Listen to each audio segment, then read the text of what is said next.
जब मैं सिर्फ 2 साल का था तब मेरे सगे चाचा ने मुझे एक हाई राइज बिल्डिंग से नीचे फेंक दिया था। ठीक उसी समय वहां से गुजर रही एक आलीशान कार के ड्राइवर ने मुझे सड़क पर बेजान पड़े देखा और उसकी आवाज में एक अजीब सा पैनिक था। सर, आगे एक बच्चा है, वो थोड़ा डेड लग रहा है। गू फैमिली के ओल्ड मास्टर गू वान, जिन्हें ड्राइवर ने सर कहकर बुलाया था। डेड शब्द सुनते ही उनका चेहरा गुस्से से काला हो गया। उनका सबसे बड़ा बेटा गू ईचन भी उसी समय एक प्राइवेट हॉस्पिटल में जिंदगी और मौत के बीच झूल रहा था, जहां सारे डॉक्टर्स अपनी हिम्मत हार चुके थे। सिर्फ एक फॉर्चून टेलर ने रेस के गू फैमिली के साथ पुराने ताल्लुक थे।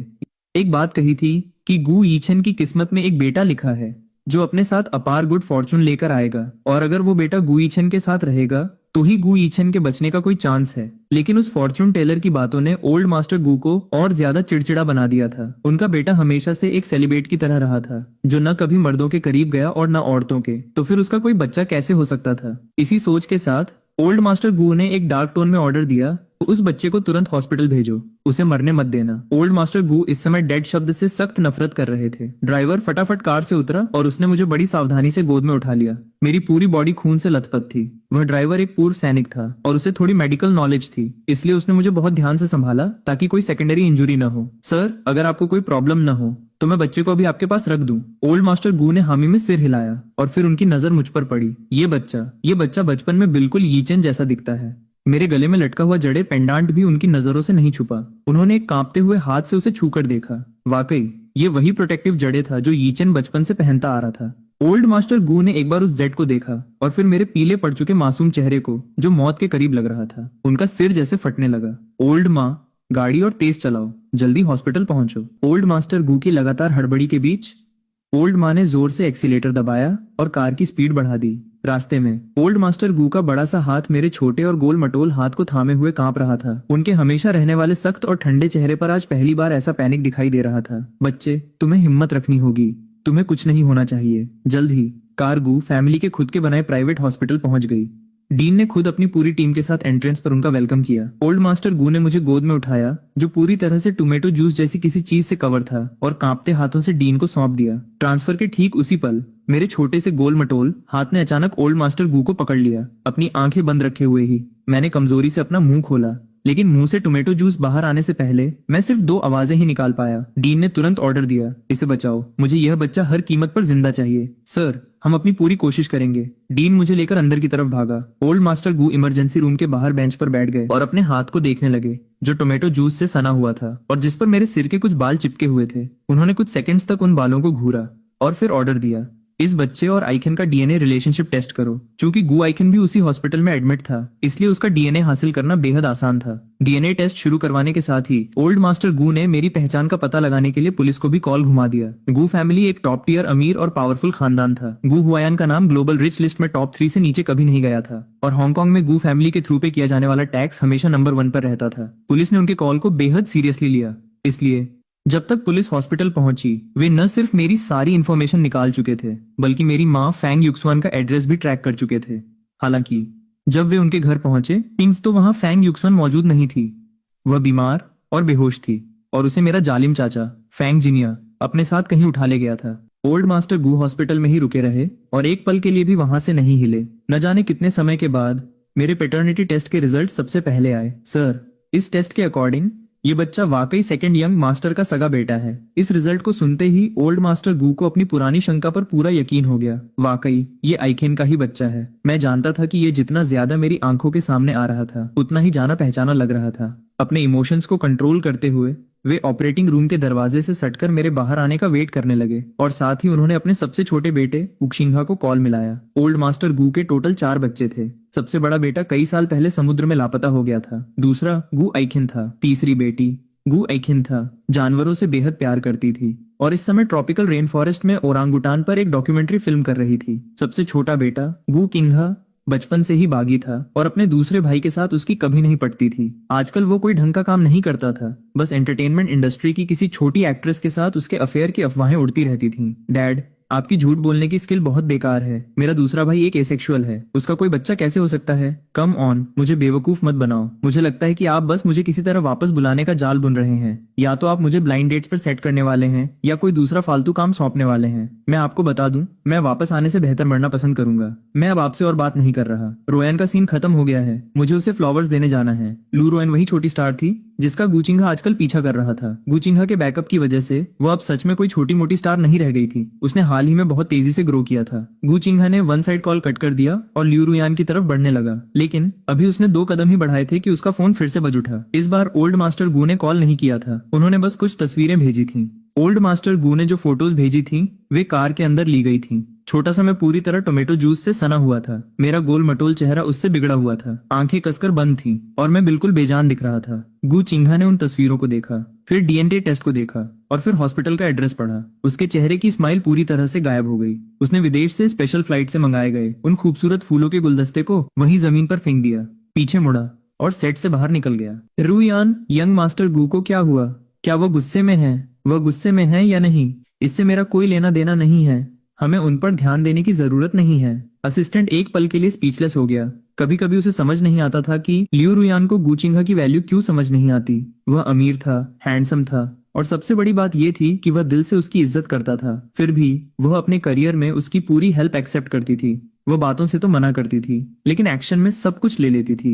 इस चीज को बैलेंस करना वाकई मुश्किल था। असिस्टेंट को लगा कि अगर किसी दिन गू किंघा का ध्यान भटका और उसने लियू रुयान को छोड़ दिया तो शायद उसे बहुत पछतावा होगा, लेकिन असिस्टेंट ने अपने इन थॉट्स को जुबान पर लाने की हिम्मत नहीं की। वह चुपचाप लियू रुयान के पीछे चल दिया और दोबारा गू किंघा का नाम नहीं लिया। दूसरी तरफ गू किंघा, जिसने अभी अभी फोन पर अपने पिता से कहा था कि वह वापस आने से बेहतर मरना पसंद करेगा, अब बिना एक पल का रेस्ट लिए पागलों की तरह हॉस्पिटल की तरफ भाग रहा था। जब वह पहुंचा तो मुझे अभी अभी ऑपरेटिंग रूम से बाहर निकाला जा रहा था। आई एम सॉरी, ये सब दादाजी की गलती है। काश दादाजी ने तुम्हें पहले ढूंढ लिया होता। मिस्टर गू, वह अभी क्रिटिकल पीरियड से बाहर नहीं आया है। उसे अगले 2 दिनों तक इंटेंसिव केयर यूनिट में ऑब्जर्वेशन में रखना होगा। डॉक्टर्स मुझे ऑपरेटिंग रूम से आईसीयू की तरफ ले जाने लगे। गू चिंघा भागकर वहां पहुंचा, लेकिन वो मुझे अंदर ले जाते हुए सिर्फ एक झलक ही देख पाया। क्या हुआ? यहाँ आखिर हुआ क्या है? क्या तुमने ये नहीं कहा था कि तुम वापस आने से बेहतर मरना पसंद करोगे? अब वापस क्यों आए हो? यहाँ से दफा हो जाओ। ओल्ड मास्टर गू गुस्से से लाल थे। गू चिंघा आईसीयू की विंडो से चिपक गया और ग्लास के पार अंदर छोटे से मुझे देखने लगा। जब उसने मेरी पूरी बॉडी पर लगे उन सारे इंस्ट्रूमेंट्स को देखा तो उसका दिल बुरी तरह बैठ गया। अब लड़ना बंद कीजिए, छोटा यंग मास्टर अभी अंदर है, हमें उसे डिस्टर्ब नहीं करना चाहिए। ओल्ड मास्टर गू के असिस्टेंट ने सबको शांत करने की पूरी कोशिश की और साथ ही गू चिंघा को पूरी डिटेल दी कि मैं उन्हें कैसे मिला था जब बाहर बड़े लोग आपस में बात कर रहे थे। मेरी आंखें भले ही बंद थीं, लेकिन मेरे छोटे से दिमाग के अंदर कोई बात कर रहा था। वह कोई और नहीं, गू फैमिली का वही खानदानी जड़े पेंडेंट था। उस जेड के अंदर एक डिवाइन बीस्ट स्पिरिट रहती थी जिसका नाम था युआन बाओ। क्या तुम मुझे सुन सकते हो? होश में आओ और मेरी बात ध्यान से सुनो। कौन कौन बोल रहा है? मैं एक ड्रैगन हूँ। मेरा गू फैमिली के साथ एक एग्रीमेंट है कि मैं उनके वंश को पूरी तरह खत्म होने से बचाऊंगा, लेकिन गू फैमिली की ये जनरेशन पूरी तरह तबाह होने की कगार पर है। तुम्हारे पिता, तुम्हारे चाचा, तुम्हारे दादा, वे सब मौत के खतरे में हैं। तुम उस बिल्डिंग से गिरे और तुम्हें मर जाना चाहिए था, लेकिन मैंने सेंस किया कि तुम्हारे पास अपार ब्लेसिंग्स हैं, इसलिए मैंने तुम्हारी जान बचाई। तुम अब गू फैमिली की आखिरी उम्मीद हो। मैं तुम्हें दूसरों का फ्यूचर देखने की एबिलिटी देता हूँ। उम्मीद है कि तुम अपनी फैमिली का फेट बदल सकोगे। और हाँ, सबसे पहले अपने सबसे छोटे चाचा गू चिंघा का फेट बदलना। उसकी मौत का समय बहुत करीब आ चुका है। एक ही सांस में ये सब कहने के बाद उस ड्रैगन ने अपनी सारी ड्रैगन एनर्जी मेरी बॉडी के अंदर ट्रांसफर कर दी। मेरी हालत जो पहले बेहद क्रिटिकल थी, उस ड्रैगन एनर्जी ने मेरे छोटे से शरीर को पूरी तरह हील कर दिया। थोड़ी ही देर में मेरी कंडीशन में एक मिरेकुलस इंप्रूवमेंट आया। जैसे ही मुझे बेहतर फील हुआ, मैंने अपनी आंखें खोल दी। मैं एक पल के लिए ब्लैंक था और ड्रैगन की कही बातों को अपने दिमाग में समझने की कोशिश कर रहा था।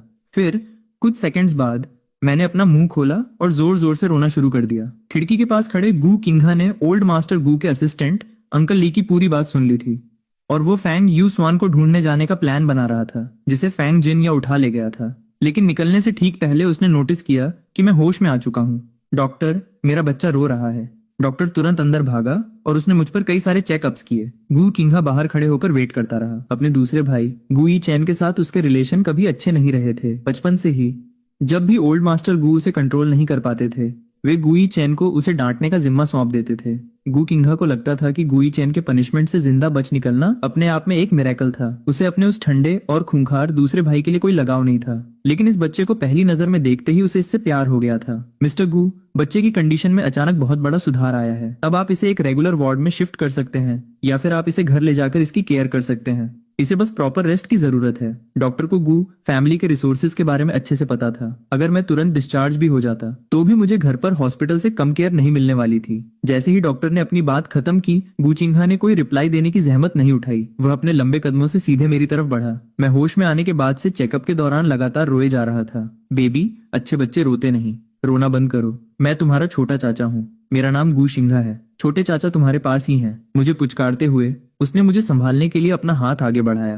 तभी मुझे अचानक याद आया कि उस ड्रैगन ने पहले क्या कहा था। गु शिंघा मेरे छोटे चाचा थे। मेरी सबसे फेवरेट चीज थी हमारे पड़ोस के कन्वीनियंस स्टोर के बाहर लगी छोटी किटी राइड्स पर बैठना, जहां हमेशा गाने बजते थे। और सामने खड़े ये चाचा मेरे पिता के छोटे भाई थे। मैं हमेशा से एक पिता चाहता था, इसलिए इस छोटे चाचा के लिए जो मेरे पिता के भाई थे। मैं भी रोते हुए अपने छोटे और गोल मटोल हाथ आगे बढ़ाने लगा। मैं हॉस्पिटल से डरा हुआ था, डॉक्टर से डरा हुआ था और अपनी मॉम को न देख पाने से घबराया हुआ था। ओके ओके, चाचा तुम्हें अभी अपनी गोद में उठा रहे हैं। हम अभी अभी मिले थे और मैं उस पर इतना क्लोजली ट्रस्ट कर रहा था। गु सिंघा खुद को काफी गौरवान्वित महसूस कर रहा था। उसने पहले कभी किसी बच्चे को गोद में नहीं उठाया था, इसलिए उसके मूवमेंट्स काफी स्टिफ और अजीब थे। मुझे उसकी गोद में थोड़ा अनकंफर्टेबल फील हो रहा था, लेकिन फिर भी मैं उससे चिपक गया और मैंने उसे नहीं छोड़ा। मेरे दोनों गोल मटोल हाथों ने गु शिंघा के गले को कसकर पकड़ लिया और मेरा गीला मासूम चेहरा उसके चेहरे से टच हो रहा था। बेबी, हम कहाँ जा रहे हैं?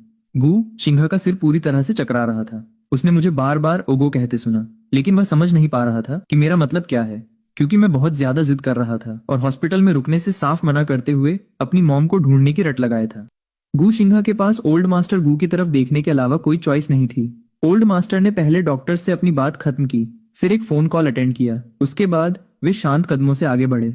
मुझे बच्चे के चाचा का एड्रेस मिल गया है। उसकी माँ वहीं है। तुम जाओ और उसे पिक करके गु रेजिडेंस ले आओ। मैं बच्चे को घर ले जा रहा हूँ। ओ मेरे वानबाओ, मैं दादाजी हूँ। दादाजी तुम्हें घर ले चलेंगे और हम घर पर मम्मा का वेट करेंगे, ओके?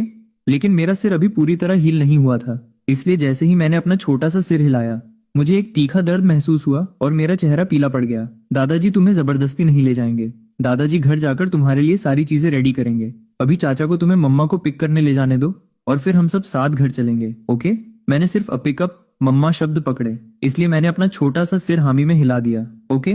मुझे शांत करने के लिए ओल्ड मास्टर गु और गु शिंघा अलग हो गए। गु शिंघा ने एड्रेस लिया, मुझे गोद में उठाया, कुछ आदमियों को साथ लिया और तेजी से फैंग फैमिली के घर की तरफ निकल पड़ा। उस समय फैंग हाउस में फैंग मू ने अभी अभी होश में आई फैंग यूसुआन को एक जोरदार थप्पड़ रसीद किया था। तुम्हारे भाई ने कहा कि तुम्हारा वो मनहूस बच्चा खुद ही नीचे गिर गया। क्या तुम अपने भाई को किसी मुसीबत में डालना चाहती हो? वह चला गया तो अच्छा ही हुआ, वह वैसे भी एक बोझ था। ये तुम्हारे लिए ही अच्छा है, मैं तुम्हें बता रही हूँ। अगर तुमने ऐसे ही सीन क्रिएट करना जारी रखा तो इस कमरे से बाहर निकलने का सोचना भी मत। देखते हैं तुम कब तक मेरे सामने टिक पाती हो। फांग मू के उस थप्पड़ ने फांग युक्सुआन के पहले से ही बुखार से तप रहे सिर को चकरा दिया और एक पल के लिए उसकी सुनने की क्षमता गायब हो गई। लेकिन जल्द ही वो होश में आई और उसने पलटकर एक थप्पड़ जड़ दिया। अगर मेरे बेटे को कुछ भी हुआ तो मैं तुम सबको छोड़ूंगी नहीं। तुम फांग युक्सुआन, तुम एक एहसान फरामोश औरत हो। क्या तुम भूल गई कि अगर मेरी माँ ने तुम्हें पाला न होता तो तुम जिंदा नहीं बचती? तुम पर मेरी माँ के एहसानों का कर्ज है। अब तुम्हारे बेटे की जान लेना बिल्कुल जायज है। वैसे भी क्या तुम्हें बच्चा नहीं चाहिए तो एक और बच्चा पैदा कर लो। फैंग मू ने अपने बेटे की इस हरकत को रोकने की कोई कोशिश नहीं की, बल्कि थप्पड़ से लाल हुए अपने चेहरे के साथ वह फैंग युक्सुआन को समझाती रही। युक्सुआन, तुम्हारे भाई का अभी तक कोई बच्चा नहीं है। ये अच्छा है कि तुम्हारे पास एक है। ये बच्चा निश्चित रूप से युनबाओ से कहीं बेहतर होगा। फांग युक्सुआन की आंखें खुद को डिफेंड करने के लिए किसी वेपन की तलाश कर रही थीं, लेकिन फांग जिन या ने पहले से ही तैयारी कर रखी थी और आसपास कोई भी नुकीली चीज नहीं छोड़ी थी। फॉर्चुनेटली उसी पल दरवाजे पर एक जोरदार दस्तक हुई। फांग जिन या पहले दरवाजा नहीं खोलना चाहता था, लेकिन दस्तक और तेज होती चली गई। चिढ़कर उसने अपनी पैंट ऊपर की और बड़बड़ाते हुए दरवाजे की तरफ बढ़ा।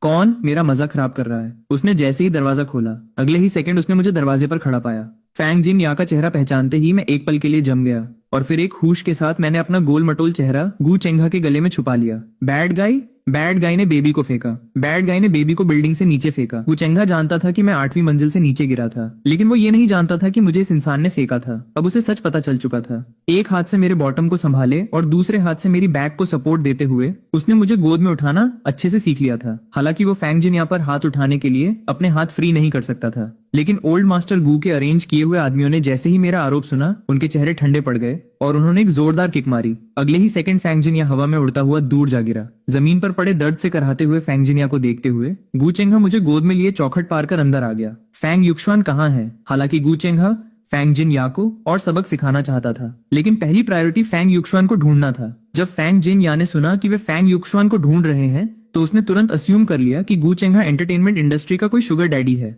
इस शुगर डैडी को बीच में दखल देने से रोकने के लिए फैंग जिन या ने मौके पर ही फैंग युक्शुआन को बदनाम करना शुरू कर दिया। वह औरत फैंग युक्शुआन बचपन से ही घर पर मुझे बहलाने फुसलाने की कोशिश कर रही है। क्या आप सच में अभी भी ऐसी औरत को? इससे पहले कि वह अपनी बात पूरी कर पाता, गू खिंगे का ब्लैक लेदर शूज की जुबान पर पूरी ताकत से पड़ा। मुझे तुम्हारी बकवास सुनने की जरूरत नहीं है कि फैंग शुआन किस तरह की इंसान है। गू खिंगे ने पूरी ताकत से पैर नीचे दबाया और फैंग जुनजी के मुंह से खून बहने लगा। लिविंग रूम में उसे लातों और जूतों से बुरी तरह पीटा जा रहा था। फांग मू ने ये शोर सुना और फांग यूसुआन पर नजर रखना छोड़कर उसने दरवाजे को लॉक किया और अपने बेटे को बचाने के लिए बाहर भागी।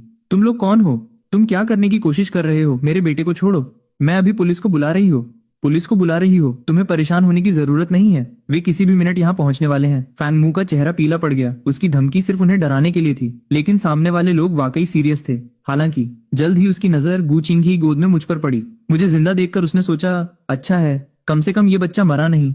मेरा बेटा जेल नहीं जाएगा। तुम लोग आखिर हो कौन? तुम्हारी गोद में जो बच्चा है वो हमारी फैमिली का है। तुम हमारे बच्चे को उठाकर हमारे घर में घुसकर लोगों को पीट रहे हो। जब पुलिस आएगी तो तुम बड़ी मुसीबत में पड़ जाओगे। उसने गुसिंघा को पीछे धकेलने की कोशिश की, लेकिन 2 आदमियों ने उसका रास्ता रोक लिया और बाकी 2 आदमियों ने पहले ही फैंग यूसुआन की तलाश शुरू कर दी थी। जल्द ही फैंग यूसुआन को रेस्क्यू कर लिया गया। जैसे ही उसे बाहर लाया गया, उसने मुझे गुसिंघे की गोद में देखा। उसकी आंखों से तुरंत आंसू बहने लगे। वो मुझे गोद में उठाना चाहती थी, लेकिन उसकी कमजोर बॉडी ने पूरी तरह साथ छोड़ दिया। जब मैंने अपना छोटा सा सिर पीछे घुमाकर देखा तो फैंग यूसुआन बेहोश हो चुकी थी।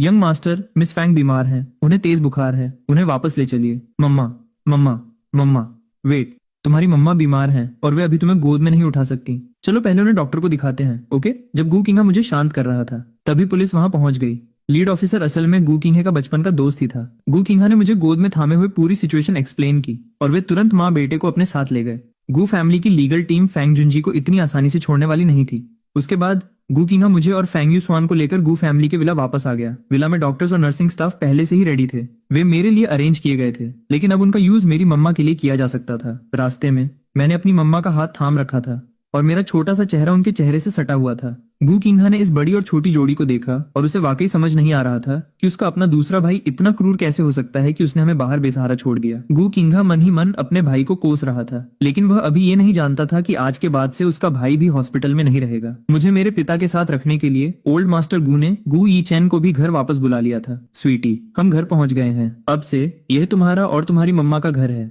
चाचा तुम्हारी बहुत अच्छे से केयर करेंगे। तुम बस चाचा को अपने डैड की तरह ही समझो।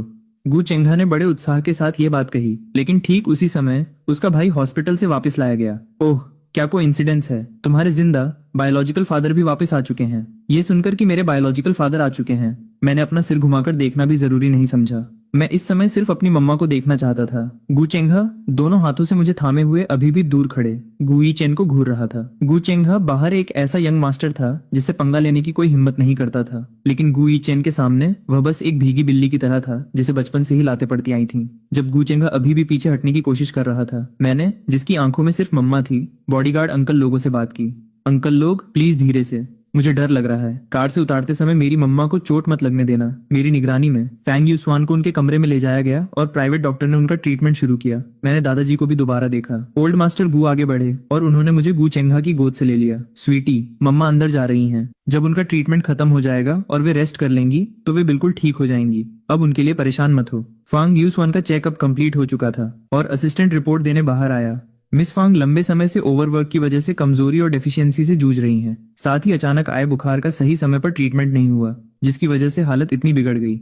एक बार उनका बुखार उतर जाए और उन्हें प्रॉपर न्यूट्रिशन मिले तो वे जल्दी रिकवर कर लेंगी। दादाजी की गोद में होने की वजह से मैं जानता था कि दादाजी और चाचा ने मुझे और मेरी मम्मा को बचाया है, इसलिए मैं उन दोनों के बेहद क्लोज आ गया था। न सिर्फ मैंने आज्ञाकारी बच्चों की तरह दादाजी को मुझे गोद में लेने दिया, बल्कि मैंने क्यूरियोसिटी के साथ उनके चेहरे को छूने के लिए अपना हाथ भी बढ़ाया। क्या दादाजी मुझे बाहर खेलने ले जाएंगे?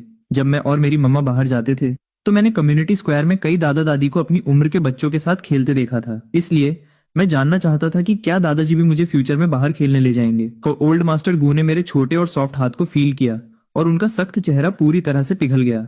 उन्होंने तुरंत मुस्कुराते हुए सिर हिलाया। बिल्कुल, दादाजी तुम्हें बाहर खेलने ले जाएंगे। अब से दादाजी तुम्हारी बहुत अच्छे से केयर करेंगे। मेरे एक छोटे से किस के बाद ओल्ड मास्टर गू अपनी पूरी प्रॉपर्टी मेरे नाम करने को तैयार थे। ये कितना भावुक पल था। ओल्ड मास्टर गू के 4 बच्चे थे, लेकिन उनमें से कोई भी उन्हें अपने करीब नहीं आने देता था। दूसरे बेटे गुई चैन को गंभीर जर्मोफोबिया था। चौथा बेटा गू चेंगा बस एक कॉपी कैट था। अपने दूसरे भाई को किसी को किस न करने देते देख उसने भी डैड को किस करने से साफ मना कर दिया था। पहले और तीसरे बच्चे की भी अपनी अलग ही अजीब आदतें थीं। ओल्ड मास्टर गू ने इतने सारे बच्चों को पाला था, लेकिन मेरे आने के बाद ही उन्हें फाइनली एक बच्चे से मिलने वाली असली वार्मथ का एहसास हुआ था। दादाजी मुझे दूध चाहिए, मेरे टमी में बिल्कुल खाना नहीं है। मैं अभी बहुत छोटा था, रोज मम्मा का बनाया खाना खाता था, लेकिन मैंने अभी तक फॉर्मूला मिल्क पीना बंद नहीं किया था। मम्मा के खाने के कंपैरिजन में मुझे फॉर्मूला मिल्क ज्यादा पसंद था। तो चलो अभी खाना खाते हैं, किचन में खाना रेडी है। अगर बेबी को खाना नहीं खाना तो दादाजी तुम्हारे लिए फॉर्मूला मिल्क बनाएंगे, ओके?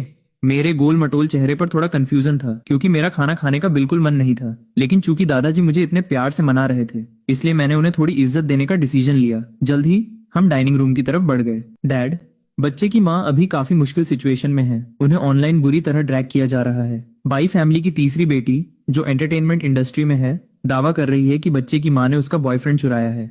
पब्लिक ओपिनियन बहुत तेजी से बढ़ रहा है। साथ ही उनका आज और कल का वर्क शेड्यूल भी फिक्स है। गू किंगहाओ ने फैंग युक्सुअन की सिचुएशन की पूरी डिटेल रिपोर्ट दी। ओल्ड मास्टर गू ने पूरी बात सुनी, लेकिन उन्होंने फैंग युक्सुअन के खिलाफ इस तरह के कीचड़ उछालने पर बिल्कुल यकीन नहीं किया। उन्होंने बस अपना सिर हिलाया। काम हो या न हो, हेल्थ से बढ़कर कुछ भी इंपॉर्टेंट नहीं है।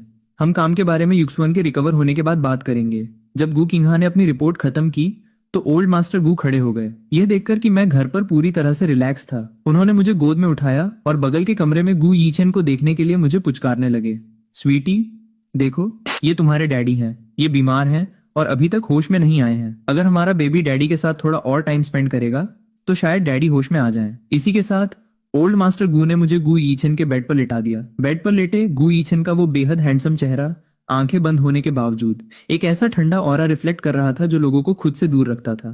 मेरी छोटी सी गोल मटोल बॉडी डैडी से सट गई और मैंने अपनी गोल गोल आंखें झपकाते हुए उनके हैंडसम चेहरे को ध्यान से देखना शुरू कर दिया।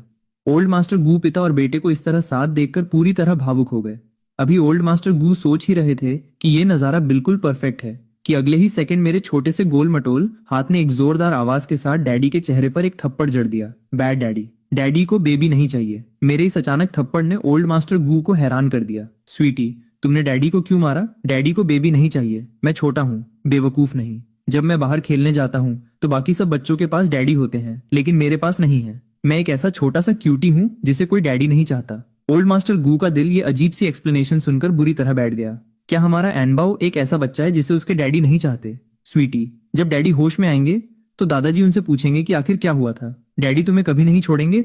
एनबाओ, ओल्ड मास्टर गू अपने बेटे को अच्छे से जानते थे। भले ही गू यीचेन ऊपर से ठंडा और दूर रहने वाला दिखता था, लेकिन उसके अंदर रिस्पॉन्सिबिलिटी की गहरी समझ थी। मैं उसका सगा बेटा था, वह मुझे कभी इग्नोर नहीं कर सकता था। दादाजी के समझाने के बाद फाइनली मेरी छोटी सी हथेली ने डैडी के चेहरे पर थप्पड़ मारना बंद किया। दादाजी हाँ, डैडी से मिलने के बाद मैं सोने के लिए वापस मम्मा के कमरे में जाना चाहता था। ओल्ड मास्टर गू चाहते थे कि मैं सोते हुए गू यीचेन के साथ ही रुकूं, लेकिन मैंने साफ मना कर दिया। मुझे सिर्फ मम्मा चाहिए थी। ओके, तो चलो मम्मा के पास चलते हैं। लेकिन स्वीटी, क्या तुम दादाजी से प्रॉमिस कर सकते हो कि तुम अब से डैडी के साथ ज्यादा टाइम स्पेंड करोगे? ठीक है, मैं डैडी के साथ ज्यादा टाइम स्पेंड करूंगा। जब डैडी होश में आएंगे तो मैं उनसे पूछूंगा कि वे मुझे क्यों नहीं चाहते थे। दादाजी से प्रॉमिस करने के बाद वे मुझे सुलाने के लिए वापस मम्मा के बेड पर ले गए। मेरा पूरा दिन काफी थका देने वाला रहा था और मुझे पहले से ही नींद आ रही थी। ओल्ड मास्टर गू और गू किंगहा मुझे सुलाने की कोशिश कर ही रहे थे कि मैं पिलो पर लेट गया, अपना छोटा सा बॉटम ऊपर की तरफ उठाया, आंखें बंद की और तुरंत सो गया। सोने के इस फनी पोज को देखकर गू किंगहाओ ने तुरंत अपना फोन निकाला और लगातार 6 फोटोज क्लिक कर ली। युआन बाओ वाकई बहुत ज्यादा क्यूट है। डैड, क्या मेरा दूसरा भाई भी बचपन में इतना ही क्यूट था? नहीं, गू यीचेन हमेशा से बहुत सेल्फ डिसिप्लिन रहा है। वह बहुत तमीज से सोता था। ओल्ड मास्टर गू ने बचपन के गू यीचेन के बारे में सोचा, फिर युआन बाओ को देखा और उन्हें फील हुआ कि युआन बाओ की ये क्यूटनेस शायद उसकी माँ से आई है। इस थॉट के साथ फैंग युक्सुआन के लिए उनका ओपिनियन और ज्यादा पॉजिटिव हो गया। युआन बाओ मम्मा के साथ सो रहा था। ओल्ड मास्टर गू और गू छिंगहाओ वहां ज्यादा देर नहीं रुके। कमरे में पहले से ही नर्सेस थीं, इसलिए उन्हें वहां रुकने की जरूरत नहीं थी। ओल्ड मास्टर गू पिछले कुछ दिनों से काफी टेंस थे और आज पहली बार वे पूरी तरह रिलैक्स फील कर रहे थे और उन्हें नींद आने लगी थी। गू छिंगहाओ, उन लोगों का क्या हुआ जिन्होंने युआनबाओ को हर्ट किया? मुफेंग ने अभी मुझे अपडेट दिया है। उसने कंफर्म किया है कि फैंग जिनी एक जुआरी है जो पैसे हार चुका था और कैश के लिए युआनबाओ की मम्मा के पास आया था। उन्होंने कई बार घर बदला, लेकिन उसने फिर भी उन्हें ढूंढ निकाला। आज वो पैसे के लिए युआनबाओ का यूज करके उन्हें डराने आया था, लेकिन गलती से उससे युआनबाओ नीचे गिर गया। डैड, उसे सिर्फ जेल भेजना उसके लिए बहुत आसान सजा होगी। अब आपको इस बारे में परेशान होने की जरूरत नहीं है। ये सब मुझ पर छोड़ दीजिए। गू किंगहाओ भले ही बाहर से एक हंसमुख प्लेबॉय जैसा दिखता था जो किसी का पीछा करते समय बहुत इजी गोइंग रहता था, लेकिन उसके खून में गू फैमिली का ही अंश था। उसके अंदर भी फैमिली की वह रूथलेसनेस थी जो कोई भी उसे सच में गुस्सा दिलाता उसे भयानक रिपरकशंस का सामना करना पड़ता। ओल्ड मास्टर गू अपने बेटे का इशारा समझ गए। वे एक पल के लिए रुके और फिर उन्होंने इसके खिलाफ कुछ नहीं कहा। समय बीतता गया। मैं बहुत गहरी और सुकून की नींद सो रहा था, लेकिन तभी अचानक मुझे एक सपना आया। सपने में मैंने अपने छोटे चाचा गू किंगहाओ को देखा। सपने में गू किंगहाओ खून से लथपथ पड़े थे और उनकी पूरी बॉडी पर जख्म थे। उनके ठीक सामने एक खूबसूरत यंग वीमेन खड़ी थी। रुईयान, क्या तुम ठीक हो? गू किंगहाओ लियू रुईयान की जान बचाते समय एक एम्बुश का शिकार हो गए थे। उन्हें कई बार चाकू मारा गया था और वे नीचे गिर गए थे। उनका आगे बढ़ा हुआ हाथ पूरी तरह खून से सना था। लियू रुईयान ठंडेपन से पीछे हट गई। बेशक, मैं बिल्कुल ठीक हूँ। मुसीबत में तो तुम हो। तुम फाइनली मरने वाले हो। मैं तुम्हें सच बताती हूँ, मैं बहुत समय से इस पल का वेट कर रही थी। तुमने प्यार के नाम पर ऐसी कई चीजें की हैं जिनसे मुझे नफरत है, तुम जानते हो। और सॉन्ग जिनलियन, जिसे तुमने बर्बाद कर दिया, वही वो इंसान है जिससे मैं सच में प्यार करती हूँ। हम दोनों को साथ में खुश रहना था और ये सब तुम्हारी गलती है। तुमने मेरी खुशियां छीन ली। लियू रुईयान के इन आरोपों ने मरते हुए गू किंगहाओ को पूरी तरह हैरान कर दिया। सॉन्ग जिनलियन, उसने तुम्हें एक प्लेथिंग्स के रूप में साउथ की एक कंट्री में बेचने की साजिश रची थी। उसने उनके साथ प्राइस भी फिक्स कर लिया था। लियू रुईयान, क्या तुम पागल हो गई हो? मैं तुम्हारे इन झूठों पर यकीन नहीं करती। तुम मेरे लिए एक लव सिक फूल बने रहे, इसलिए तुम मेरी वजह से मरना डिजर्व करते हो। सपना वहीं खत्म हो गया। युआनबाओ अपने छोटे चाचा की इस खूनी तस्वीर को देखकर बुरी तरह डर गया और चीखते हुए जाग गया। उसकी आंखें पूरी तरह खुली भी नहीं थीं कि उसके मुंह से जोर जोर से रोने की आवाज निकलने लगी। फैंग, युसवान का बुखार अब उतर चुका था और वो अभी भी सो रही थी। उनकी बॉडी बहुत लंबे समय से टेंस और एग्जॉस्टेड थी। भले ही बुखार चला गया था, लेकिन वो अभी भी गहरी नींद के थ्रू रिकवर कर रही थी। वह युआनबाओ को चुप कराने के लिए होश में नहीं आ पाई। कमरे में मौजूद नर्स ने तुरंत युआनबाओ को गोद में उठाकर शांत करने की कोशिश की, लेकिन युआनबाओ को नर्स नहीं चाहिए थी। वह जोर जोर से रोए जा रहा था और उसका छोटा सा गोल मटोल चेहरा लाल पड़ चुका था। नर्स उसे शांत नहीं कर पाई और उसने तुरंत गू किंगहा को इन्फॉर्म किया। जल्द ही गू किंगहा वहां पहुंचा और उसने नर्स से युआनबाओ को अपनी गोद में ले लिया। स्वीटी, रोते नहीं, रोना बंद करो। छोटे चाचा यही हैं। हमारे युआनबाओ को क्या हुआ? क्या तुमने कोई नाइटमेयर देखा है? गू किंगहा ने प्यार से युआनबाओ को पुचकारा। युआनबाओ ने अपने जिंदा और सांस लेते छोटे चाचा को देखा और काफी देर बाद फाइनली उसका रोना बंद हुआ। उसने अपना छोटा सा हाथ बढ़ाया और गू किंगहा की चेस्ट को टच किया। वहां अभी कोई चाकू नहीं लगा हुआ था। चाचा नहीं मरेंगे। युआनबाओ ने रोते हुए मिन्नत की कि उसके चाचा न मरें। ओके, छोटे चाचा नहीं मरेंगे। छोटे चाचा बहुत लंबी लाइफ जिएंगे। भले ही गू चिंघा ने प्रॉमिस किया था कि वह नहीं मरेगा, लेकिन युआनबाओ अभी भी बहुत डरा हुआ था। बाकी के पूरे समय युआनबाओ ने अपनी आंखें गू चिंघा पर ही टिका रखी थीं। ये देखकर कि वह छोटा बच्चा अभी भी डरा हुआ है, गू चिंघा ने उसे बस वैसे ही अपनी गोद में थामे रखा। जब चाचा और भतीजे एक दूसरे को होल्ड किए हुए थे, तभी अचानक गू चिंघा का फोन बज उठा। उसने कॉलर आईडी पर एक नजर डाली और फिर एक हाथ से मुझे थामे हुए और दूसरे हाथ से फोन अटेंड करते हुए उसने कॉल रिसीव किया। गू चिंघा, क्या तुमने एडिटर एम के साथ मेरी मीटिंग अरेंज की है? तुम हमेशा मेरे मैटर्स में टांग क्यों अड़ाते? लियू रुयान की बात बीच में ही कट गई। उसकी आवाज सुनते ही बाओ का हाथ बिजली की तेजी से आगे बढ़ा। उसने फोन छीना और उसे सीधे जमीन पर पटक दिया। भले ही मैं बहुत छोटा दिखता था, लेकिन मेरे अंदर गजब की ताकत थी। वह फोन जिसे गू चिंघा ने अभी हाल ही में खरीदा था, गिरने की वजह से क्रैक हो गया। गू चिंघा कुछ सेकंड्स तक ब्लैंक होकर उस फोन को देखता रहा और फिर उससे भी ज्यादा हैरान होकर मेरी तरफ देखने लगा। स्वीटी, तुमने चाचा का फोन क्यों फेंका? चाचा अभी कॉल पर बात कर रहे थे। अगर तुम्हें चीजें फेंकनी है तो तुम्हें चाचा की कॉल खत्म होने का वेट करना चाहिए। ओके? गू चिंघा अभी उस फोन फेंकने वाले गोल मटोल बच्चे को लेक्चर दे ही रहा था कि इससे पहले कि वो अपनी बात पूरी कर पाता, मैंने अपना मुंह बना लिया और मेरी आंखें आंसू से भर गईं। रोते नहीं, रोते नहीं, चाचा तुम्हें नहीं डांटेंगे। बेबी प्लीज मत रो। गू चिंघा ने उस गोल मटोल बच्चे को देखा जिसके माथे पर अभी भी पट्टी बंधी थी और आंखों में आंसू थे, और उसका दिल तुरंत पिघल गया। ये छोटा बच्चा दिन में पहले ही इतना बैडली इंजर्ड हो चुका था और अब मैं एक फोन के लिए डांट खा रहा था। वो खुद को एक अनक्वालिफाइड चाचा फील कर रहा था, बच्चों को संभालने का कोई एक्सपीरियंस न होने की वजह से। गू चिंघा बस इतना जानता था कि उसे अपनी फैमिली के इस इकलौते गोल मटोल बच्चे को बहुत ज्यादा लाड प्यार देना है। बैड बैड वो चाचा को बुली करती है। गु शिंघा इस पूरी बात का मतलब पूरी तरह नहीं समझ पाया, लेकिन वो ये जरूर समझ गया कि युआनबाओ उसकी फिक्र कर रहा था। स्वीटी, वो सिस्टर बुरी नहीं है, वो बस थोड़ी स्टबर्न है, वो असल में एक अच्छी इंसान है। गु सिंघा अंदर से काफी इमोशनल फील करते हुए लू रुयान की तरफ से सफाई दे रहा था। तो स्वीटी ने चाचा का फोन इसलिए फेंका क्योंकि उसे लगा कि चाचा को बुली किया जा रहा है। हमारा बेबी इतना अच्छा कैसे हो सकता है? गु सिंघा खुद को रोक नहीं पाया और उसने आगे बढ़कर मेरे राइट चीक पर एक बड़ा सा किस कर दिया। मैंने अपने छोटे से हाथ से उसके चेहरे को पीछे धकेल दिया। वो बड़ा और छोटा बच्चा काफी देर तक सोफे पर खेलते रहे। बहुत समय बीतने के बाद गु सिंघा को लू रुयान को वापस कॉल करने की याद आई, लेकिन मेरे लगातार वॉच करने की वजह से वो एक भी कॉल नहीं कर पा रहा था। गु सिंघा के पास मुझे गोद में उठाने और कार्टून पिक्चर बुक्स दिखाने के अलावा कोई चॉइस नहीं बची थी। ओल्ड मास्टर गु ने जो चीजें खरीदी थीं, उनमें बच्चों की पिक्चर बुक्स भी शामिल थीं। हम दोनों साथ मिलकर खेलने लगे।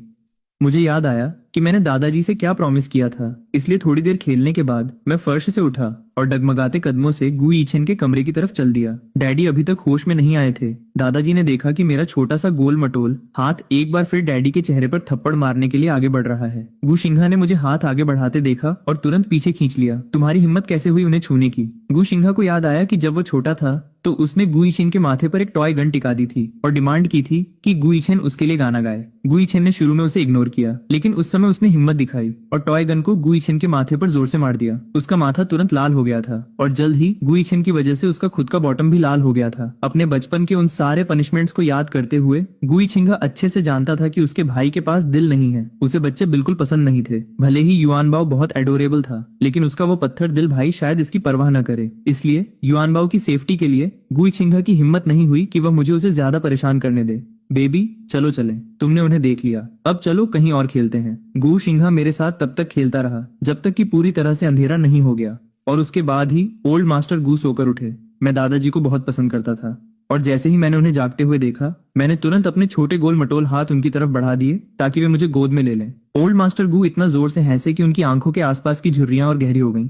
दादाजी का लिटिल ट्रेजर। चूंकि फैंग यूसुआन अभी भी सो रही थी, इसलिए डिनर एक बार फिर ओल्ड मास्टर गु किंघा और मेरे थ्रू शेयर किया गया। डैड, युआनबाओ का टमी काफी फूला हुआ है, क्या उसका पेट भरा नहीं है? इससे पहले कि ओल्ड मास्टर गु कोई रिप्लाई दे पाते, मेरी केयर करने वाली नर्स ने आगे बढ़कर उन्हें रिमाइंड कराया। मिस्टर गु, युआनबाओ ने पिछले मील के दौरान बहुत ज्यादा खा लिया था। उसने अभी तक इसे डाइजेस्ट नहीं किया है। बेस्ट रहेगा कि इस समय उसे खाना न दिया जाए। नर्स ने मेरे छोटे टमी मालिश की थी, लेकिन मैंने एक ही बार में बहुत ज्यादा खा लिया था और उसे डाइजेस्ट होने के लिए टाइम चाहिए था। ठीक है, तो हम उसे इस समय खाना नहीं देंगे। ओल्ड मास्टर गु ने ये कहते हुए मुझे टेबल से दूर ले जाने की कोशिश की, लेकिन मैं खुश नहीं था। मैंने रोती हुई आंखों से टेबल पर रखे खाने को देखा।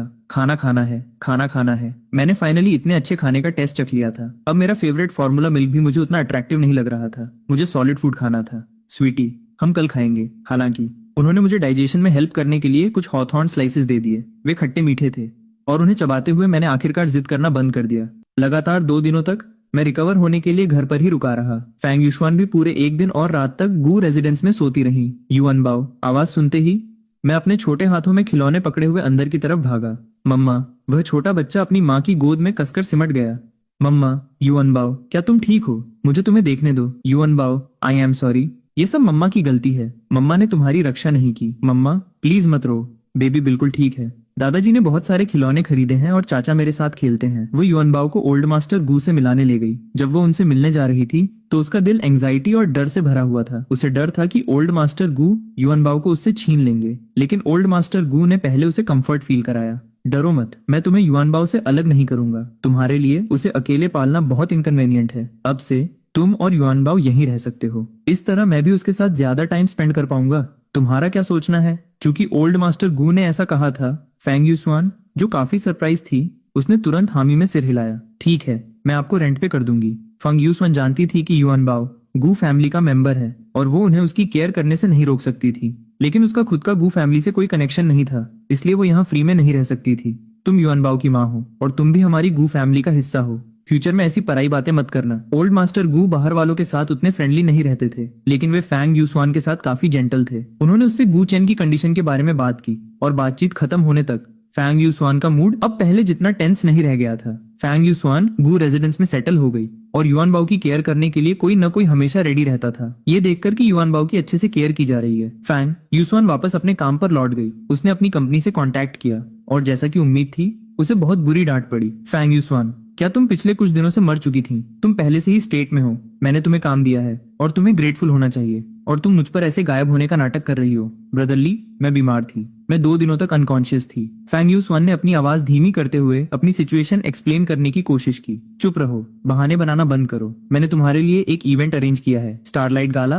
बैंक्वेट। मैं तुम्हें एड्रेस भेज रहा हूँ। अपनी सुस्ती छोड़ो और तुरंत वहां पहुंचो। इस इवेंट में बहुत सारे ए लिस्टर्स आ रहे हैं और ल्यू रुयन भी वहां होगी, जो इस समय अपने पीक पर है। खुद को तैयार करो और तुरंत वहां आओ। ठीक है, मैं रेडी हो जाती हूँ। फैंग यूसवान एग्री हो गई और फटाफट निकलने की तैयारी करने लगी।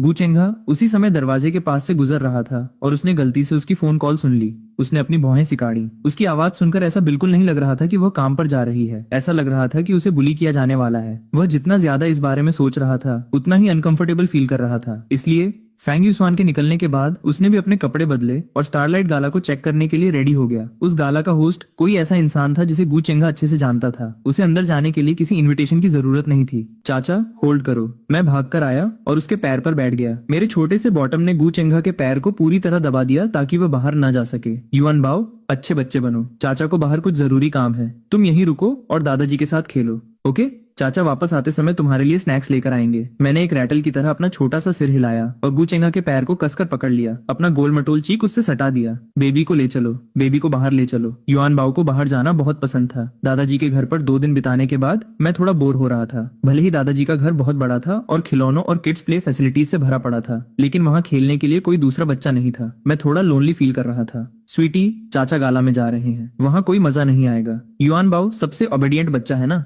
मैंने अपना छोटा सा चेहरा ऊपर उठाया और सीरियस होकर एक मिल्की वॉइस में जवाब दिया, मैं ओबीडियंट नहीं हूँ। गु चेंगा पूरी तरह बेबस हो चुका था। वो मेरे इस लाड प्यार के सामने पूरी तरह फंस चुका था। वे दोनों एक असमंजस में थे।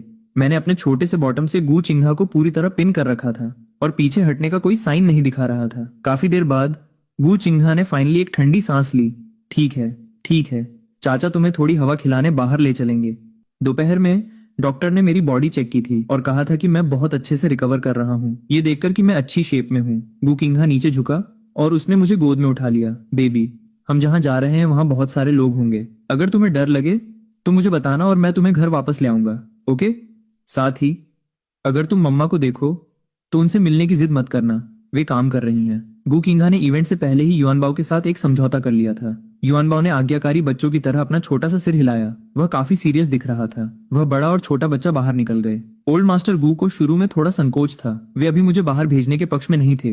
वे अभी भी मेरी हेल्थ को लेकर वॉरिड थे, लेकिन मैंने आगे बढ़कर उनके गाल पर कई सारे बड़े बड़े किसेस दिए और फिर अपनी सॉफ्ट सी बेबी वॉइस में उनसे रिक्वेस्ट की, जिसके बाद दादाजी का दिल पूरी तरह पिघल गया। ठीक है, ठीक है, हमारे स्वीटी को बाहर थोड़ा घूमने जाने दो। स्वीटी, ध्यान रखना कि चाचा तुम्हें पूरे समय होल्ड करके रखें। चाचा से अलग मत होना। गु चेंगा, याद रखना कि इसे टाइम पर खिला देना और बाहर बहुत ज्यादा लेट मत करना। ओल्ड मास्टर गु ने उन दोनों को पूरी इंस्ट्रक्शंस दी। उसके बाद उन्होंने मेरा छोटा सा गोल मटोल हाथ दबाया और गु चेंगा को मुझे ले जाने की परमिशन दे दी। चाचा और भतीजा कार के अंदर बैठ गए। गु चेंगा पहली बार मुझे कार में लेके जा रहा था और उसे इस चीज का कोई एक्सपीरियंस नहीं था। उसने मुझे अपने छोटे छोटे हाथों से विंडो के साथ खेलने दिया। मैंने पहले सिर्फ टैक्सियों में सफर किया था, इसलिए मैं इस लग्जरी कार को लेकर काफी क्यूरियस था। विंडो से खेलते समय मेरे छोटे से हाथ ने अचानक डोर हैंडल को खींच दिया और दरवाजा सच में थोड़ा सा खुल गया। गु चेंगा ने पसीने पसीने होते हुए तुरंत दरवाजे को कसकर बंद किया। शुनजी, गाड़ी साइड में लगाओ। गु चेंगा ने दरवाजा दोबारा लॉक किया और मुझे अपनी बाहों में कसकर पकड़ लिया। उसका चेहरा पूरी तरह से सफेद पड़ चुका था।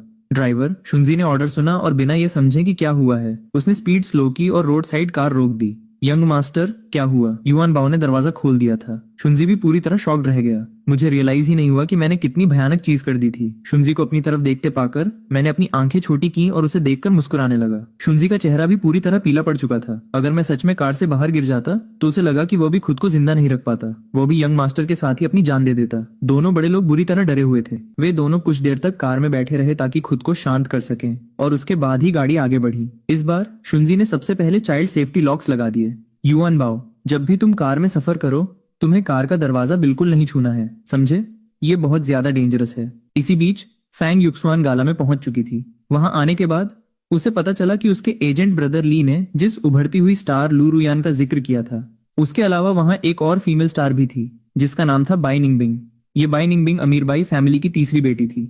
वह इंडस्ट्री में अपने खुद के पैसों और रिसोर्सेज के दम पर आई थी और पिछले 3 सालों से बड़े बजट की फिल्मों में काम कर रही थी, लेकिन उसकी एक्टिंग बेहद घटिया थी। उसकी हर फिल्म फ्लॉप हो जाती थी। शुरुआत में नेटिजन्स ने उसका खूब मजाक उड़ाया, लेकिन मिस बाई की पब्लिक रिलेशंस टीम बहुत स्ट्रांग थी।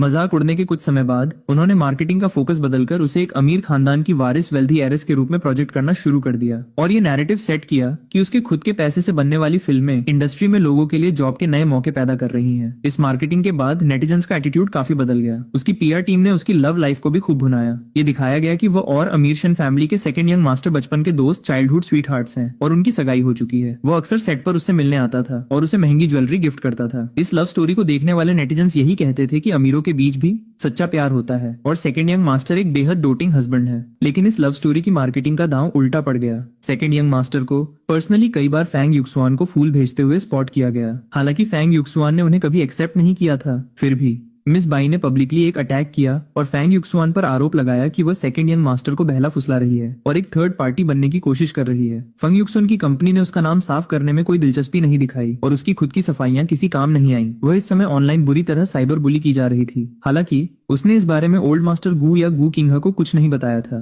वे उसकी फैमिली नहीं थे, उसके पास उनसे हेल्प मांगने का कोई हक नहीं था। फैंग युक्सुन बचपन से ही अपनी हर मुसीबत अकेले हैंडल करती आई थी। फंग युक्सुआन ने देखा कि बाई निंगबिंग और लू रुयान आपस में चैट कर रही थी। वह कोई तमाशा नहीं चाहती थी, इसलिए वो जाने के लिए मुड़ी। लेकिन इससे पहले कि वो वहां से निकल पाती, वहीं रुक जाओ फैंग युक्सुआन, क्या मुझे देखकर तुम्हें गिल्ट फील हो रहा है? हाई हील्स पहने बाई निंगबिंग कदम दर कदम फैंग युक्सुआन की तरफ बढ़ी। उसकी बारीकी से की गई स्टाइलिंग और महंगे ब्रांड्स काफी चमकीले थे, लेकिन फैंग युक्सुआन ने सिर्फ एक प्लेन ब्लू ड्रेस पहनी थी और बिना पूरे मेकअप के भी वो आसानी से उस पर भारी पड़ रही थी। फैंग युक्सुआन सीधे शब्दों में कहें तो बहुत खूबसूरत थी।